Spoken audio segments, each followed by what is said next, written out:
and welcome back to day 9 of the course.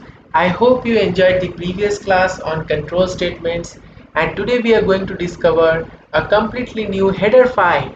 And we are seeing header files after the first class, right? So this is a new header file. It's called math.h, and this math header file, as the name suggests, you can do a lot of mathematics using this. It provides you a lot of functions. They are mostly mathematical, like logarithm, like exponents, k powers, absolute values, ceiling values, floor values, and many other things you can do using just this single header file. So it has a lot of power, and some of the functions you can see on the screen. These are the tasks that the math.h header file allows you to do, and it's not the end. There are many more. So we will cover all these functions and many more using a program that we have made for you. We shift to the editor, and here is the program that deals with most of the commonly used math functions. Okay, you will hardly require anything other than these functions, but still we have tried to cover all the diverse categories of functions that are going to be immensely useful. So we start with one by one. Okay, we start with the functions one by one. So this is the inclusion of the header file on top of the program. Okay, after that we have taken two variables, okay, a and b. Okay, there are two semicolons, we are removing one of them. Now it's right. So the first one, you can give any values, right? You can also take these values as input from the user, and then we are printing first of all the seal of a. And when I will go through these functions, I'll explain you what it does. So first of all, we have seal of a. What is the task of seal of a? Seal means it gives you the upper limit.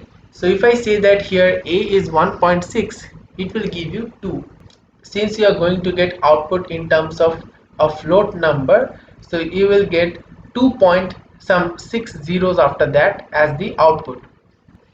Let us try this out, and to understand the first function we will comment all the rest functions so that we don't get confused.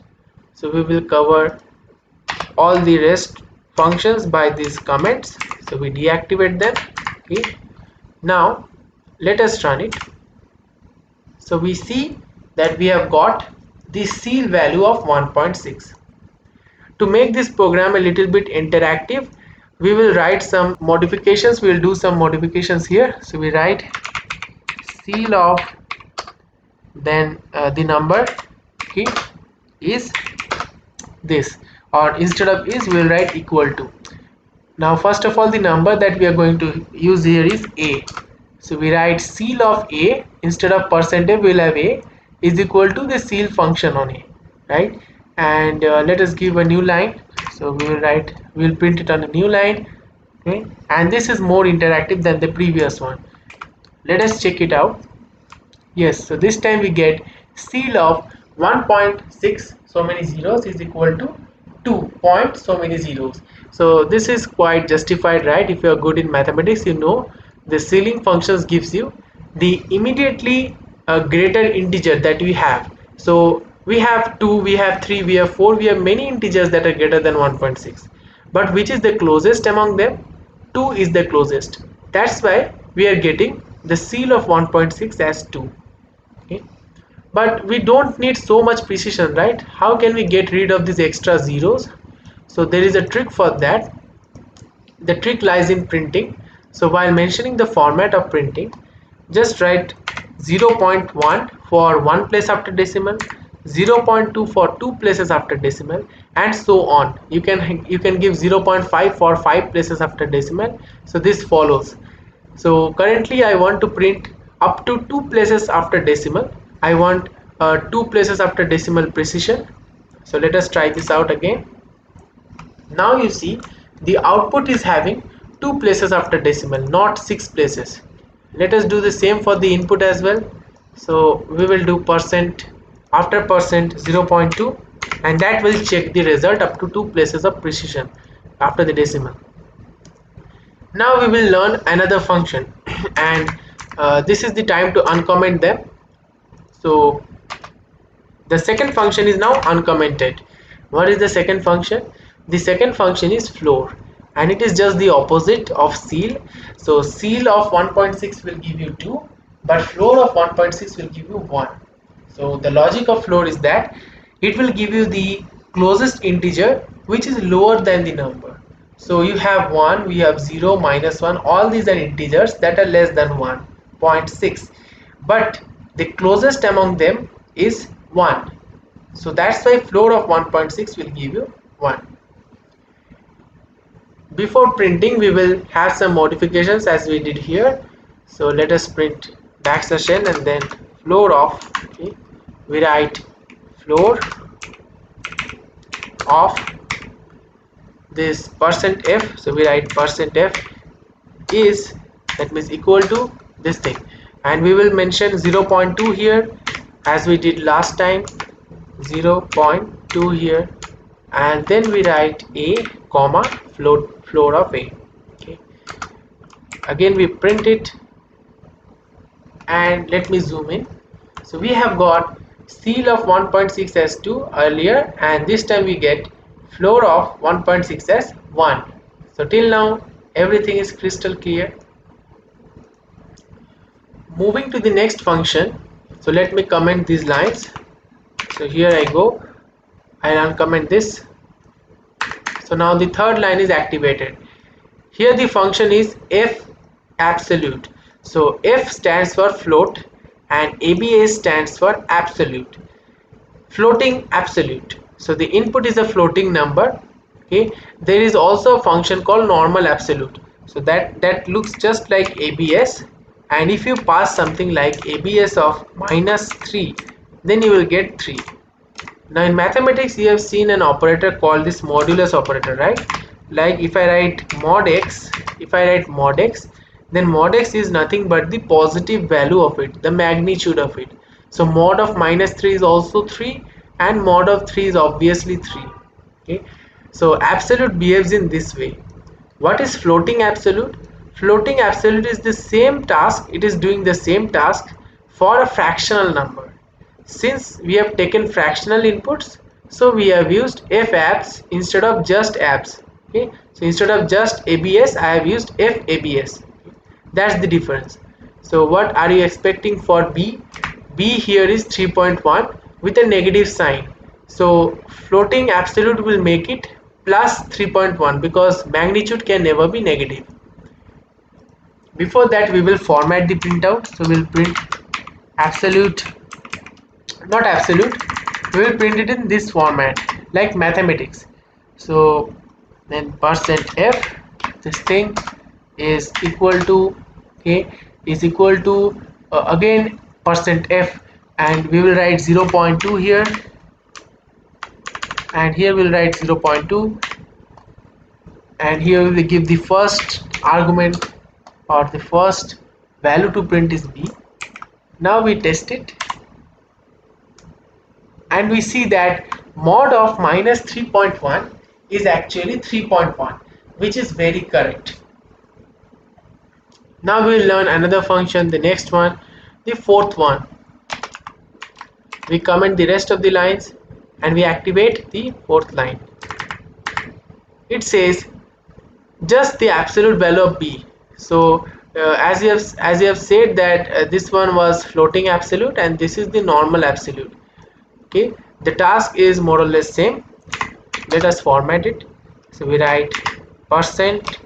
Okay, so here 0.2 should be mentioned. Yes, because b is a floating point number. So 0.2 f, and then that will give us another %, and this time d. And do you know why I am printing the output of abs of b as an integer? Because I have said you earlier that this absolute value differs from floating absolute only in the type of output it gives. So floating output, floating function gives you floating output, and normal function gives you integer output. So when we are using just the absolute function, we should expect an integer outcome. So that's why we have given %d here. Okay, we write b here, and now we test it. So here the difference between floating absolute and normal absolute is absolutely clear, right? Floating absolute gives you return in float, but normal absolute gives you return in integer type. The next function that we are going to see is square root. So we comment the other lines and we uncomment from here. Square root, it does not require any introduction. You know very well what we mean by square root, so we just test it. Let me format it like %n, a new line, and now we will print uh, square root of a is a floating type number, so %f, and before f we will write 0.2, so two places of after decimal is equal to this thing, and square root is also returning something fractional, so %f for that. So first value is a and then is square root. Let us test it, and here we get square root of 1.60 is something like 1.264911. One suggestion is, take your calculator, do the square root of 1.6, and you will get something close to this value. Okay, so it's almost correct. It might not match with exactly the same numbers. Why? Because some calculators they show the value for 8 places or 10 places after decimal, depending upon which calculator you are using, but the magnitude is more or less very close to each other. Now going to the next function, so we will comment from here and we will uncomment here. Here we have power function. What is power function?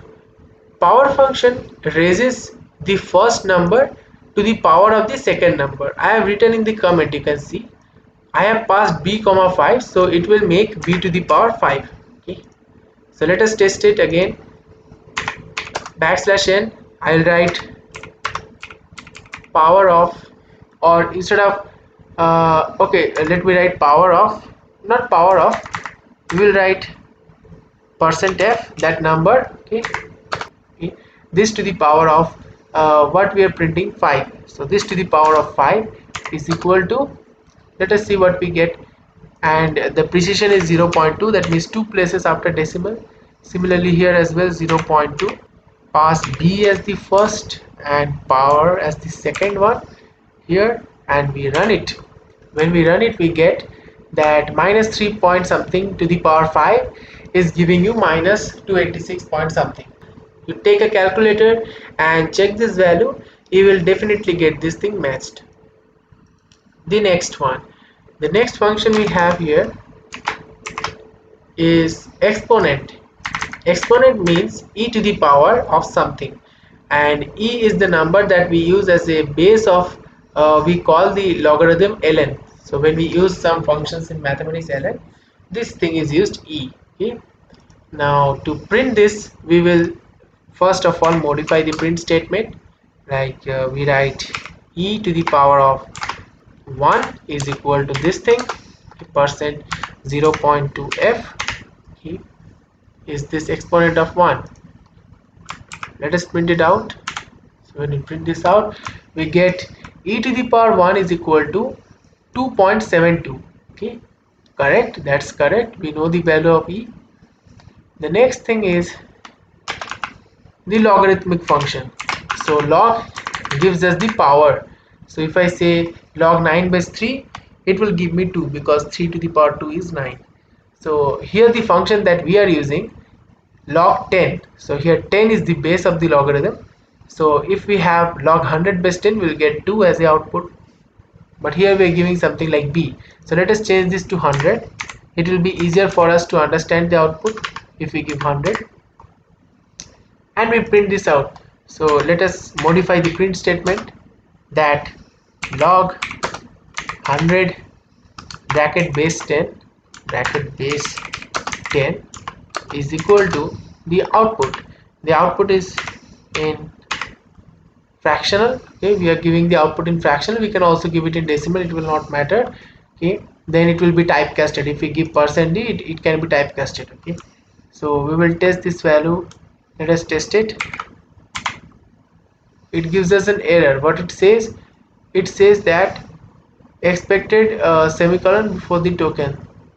Oh, I forgot to give the bracket of the printf statement. Right. Now you can see that this bracket is marked for the closing of the printf, and we missed that. Now there is no error.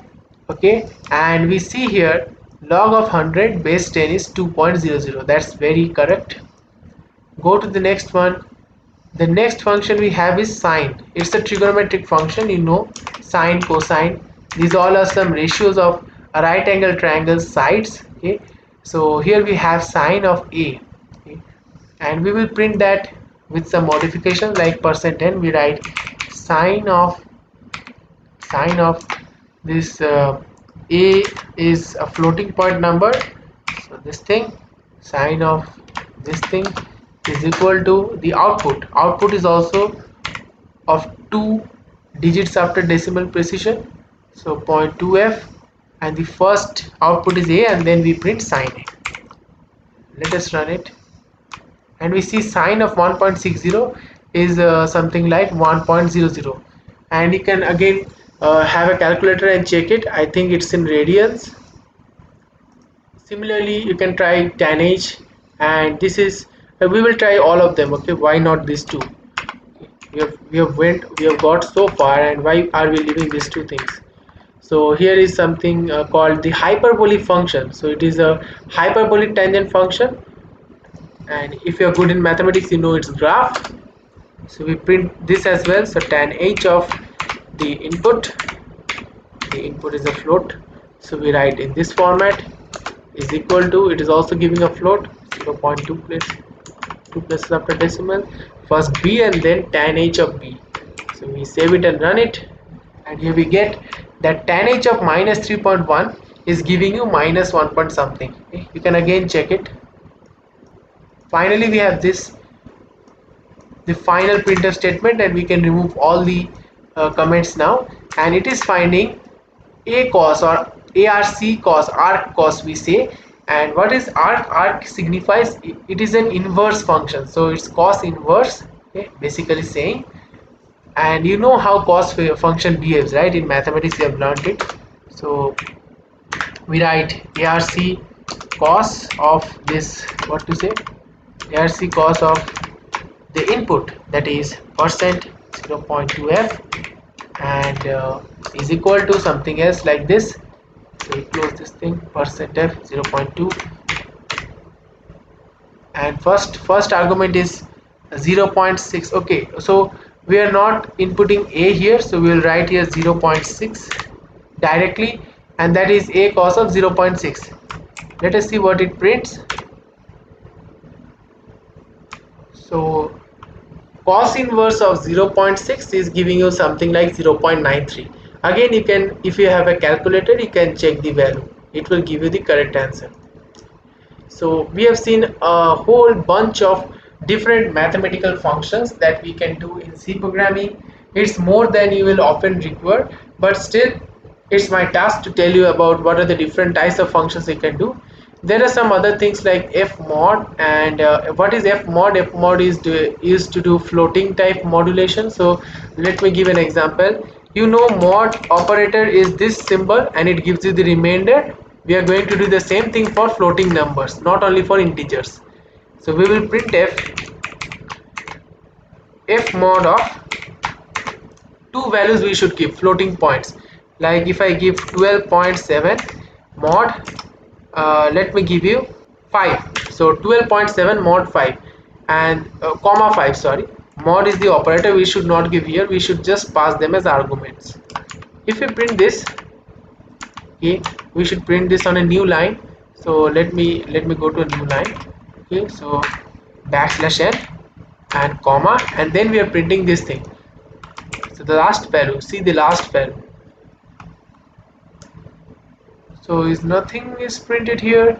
Okay, just wait for a second, we did not give any format specifier, right? And that's why nothing was printed here. So we should give a format specifier. Now floating, this floating mod or f mod gives output in floating type, so we should give percent f, and with a 0.2, that means 2 places precision after decimal. Now we should get an output. Yes, Now we are getting 2.70. 12.7, if you divide by 5, 5 2s are 10, and if you subtract 10 from 12.7, you will get the remainder 2.70. Okay, normally if you just do modulation or mod, then it will give you an error because we can't do mod operation with fractions, but this is floating mode, and that helps you to do modulation even with not modulation, we'll say it mod operation with floating point inputs as well. Okay, not only for integers but also floating point inputs. So these are the benefits that this mat.h header file provides us. It helps us to include all these functions that we can use here. Let us try to comment this line, and now if we compile, so now if we compile, then we will get many warnings. See, warning, it says that there is an implicit declaration of the built-in function ceil. Similarly, there is an implicit declaration of the built-in function float. So all of the functions has a warning because they do not find this function declared somewhere in our program, because we are using it without including this header file. So always remember to include this header file before using these functions. Whenever you are dealing with some mathematics in your code, these functions are going to help you immensely. And that's all for today's video. I hope you have got a lot of insights about these mathematics operators, now to work with multiple types of values, multiple types of inputs. That would definitely help you. And with that, let us meet in the next session. Have a nice day. Bye bye.